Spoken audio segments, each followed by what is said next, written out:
Well, our next guest, Miss Alison Pale, is no stranger to the screen and stage. In addition to a number of Broadway productions, the Tony-nominated actress is also known for her film and television roles.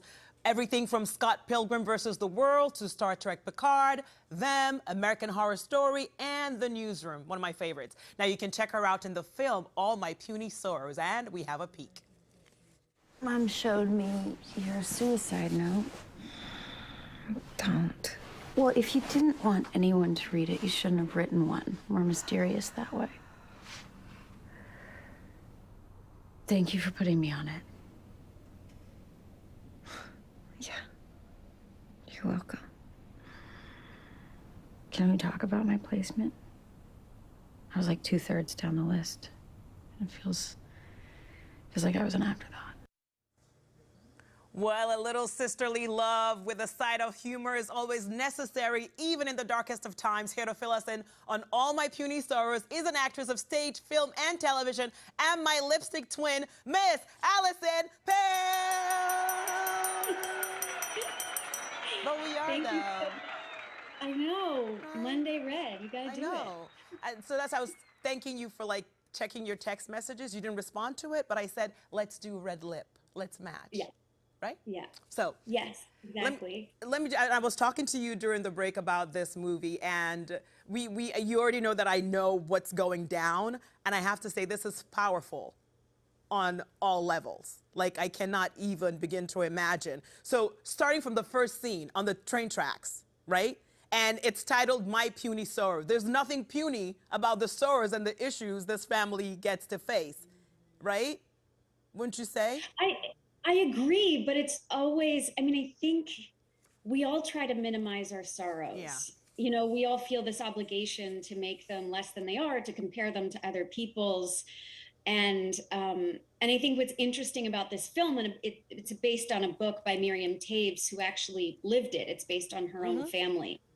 And I think the way that she's able to handle a lot of the despair in her life is through humor and words and ultimately love.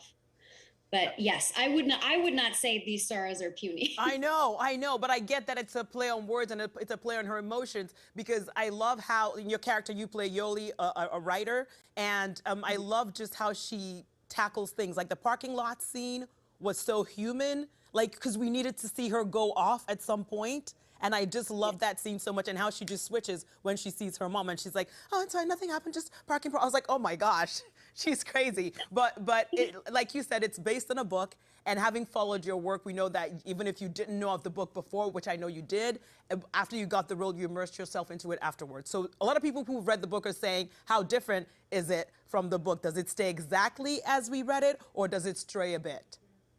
Well, it's funny because I had read the book before getting the script, and I had never thought that the book could ever be a movie. It's quite epic. And I think what Mike McGowan, the director, did is sort of hone in on this essential central relationship between Yoli and Elf, her sister.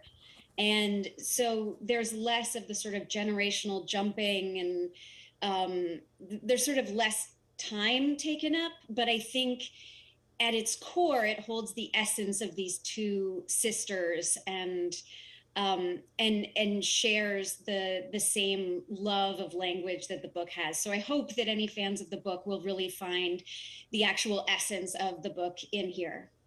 All right, so by the way, when people heard you were coming on, one of our floor director, John, was like, hurry up with your questions about the movie. I need to talk to her about Star Trek Picard. And I was like, listen, mister, this is not about you. But on Star Trek Picard, you had a big musical number on the episode 2 of 1. So which I feel like it's like the best of both of your worlds, television and theater.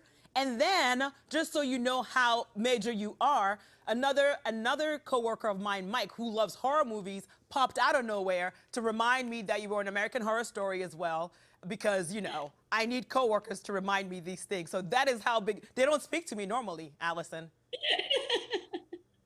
Yeah, it's a joy to be in things with like such devoted fans. It's such a cool community to sort of be invited to.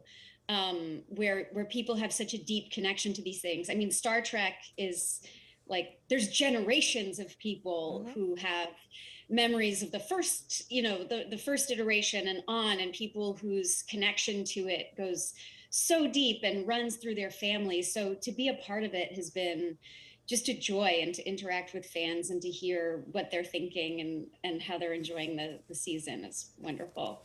And Mike's looking at me over there now because of American Horror Story. Are you a horror movie fan? Are you a horror movie fan or a horror genre fan? I used to be such a horror fan. And then when I got pregnant with my daughter, it all like stopped.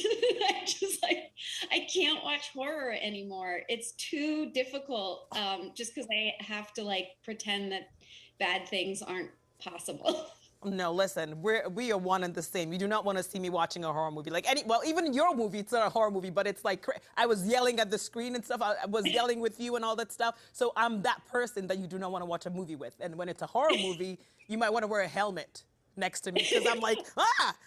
Yeah, my sister and I almost broke our glasses against each other when we went to see. We love horror movies, and we literally jumped together at the same time and went, ah! See, so we are not just lipstick twins. We have more in common than we know. Just so Yes. Tell your sister we're triplets now. Yes. And by the way, if John, our floor director, loves you in Star Trek Picard, and Mike loves you in American Horror Story, I loved you as Maggie in the newsroom. Oh, thank you. And as someone who has worked in the newsroom for like more than 2 decades, if you ever play a newsroom role, let me know, and you can come hang out with us here. Oh, I would love it. Because you didn't when you did the other one, Alison. No, I know. I know. Now you know we're like this, so you can come by whenever. I'm going to come by and visit. Oh my Totally. gosh, feel free. I'll make you a building card. I have your picture now, so I'll make you a building card so you can come in whenever you want, okay? I would love it. All I right. would love it. I'll just, oh, hey guys, I'm just here. To see just for OG, work. yeah, she said I can come in, she's my twin. They wouldn't even question you. They're gonna be like, OG's twin? That's what they're gonna say. Wait and Exactly. see. They're like, oh yeah, the lip.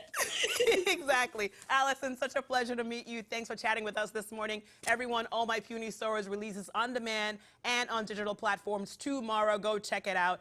It is, like I said, powerful on every level, and she's incredible, as she always is in everything she does. We love you. See you soon. Thank you. Love you. Thank you. Bye.